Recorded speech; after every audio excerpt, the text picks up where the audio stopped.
Frères et sœurs, en fin de compte, qui sera l'Antéchrist? Est-il déjà parmi nous? Les diverses théories créées autour de cet être qui suscite à la fois la peur et beaucoup de curiosité chez les gens. Je tiens à préciser que je vais simplement exposer ces théories, mais à la fin de l'audio, je vais vous parler de qui est vraiment cet être, d'où je crois qu'il viendra, et quel est son rôle dans tout ce que nous avons vu se produire de mal de nos jours. La première théorie, l'homme milliardaire. Les personnes qui soutiennent cette théorie croient qu'un antéchrist viendra dans le monde sous les traits d'un homme très riche qui utilisera l'influence de toute sa fortune pour manipuler et contrôler les systèmes et les gouvernements mondiaux. Pour comprendre les raisons qui renforcent cette idée, explorons quelques points du chapitre 13 de l'Apocalypse. Ce chapitre traite précisément de l'émergence de l'antéchrist sortant de la mer avec 10 cornes et 7 têtes.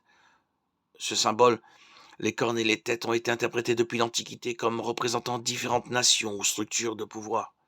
Et il pourrait contrôler toutes ces structures. De plus, les versets 4 à 8 de l'Apocalypse 13 montrent que la bête reçoit l'autorité sur toutes les tribus, peuples, langues et nations. Et c'est l'admiration des gens pour un tel pouvoir qui les amènerait à adorer et servir l'Antéchrist.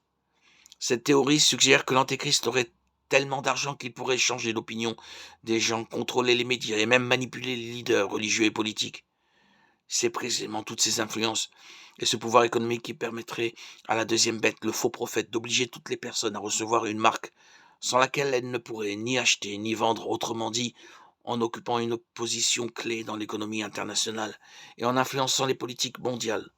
L'homme milliardaire pourrait alors imposer ses propres politiques économiques alignées sur un agenda apocalyptique, sans aucun problème, et cette théorie peut expliquer un phénomène très courant de nos jours.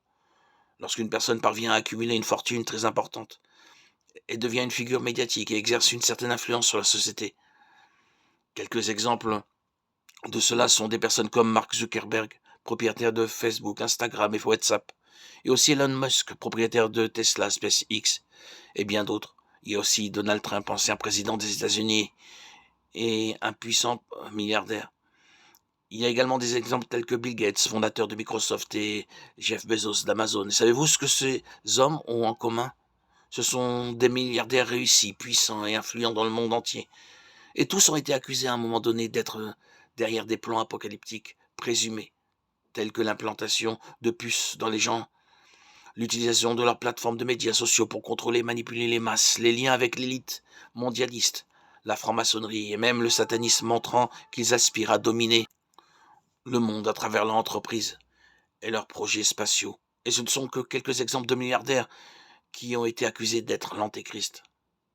Mais il est important de souligner qu'il n'existe aucune preuve concrète ou biblique étayant ces accusations.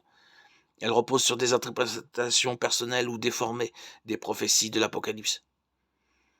Il est donc crucial d'être très prudent et d'avoir du discernement lorsqu'on aborde ces discours, car ils peuvent engendrer plus de confusion, de peur et de haine parmi les gens.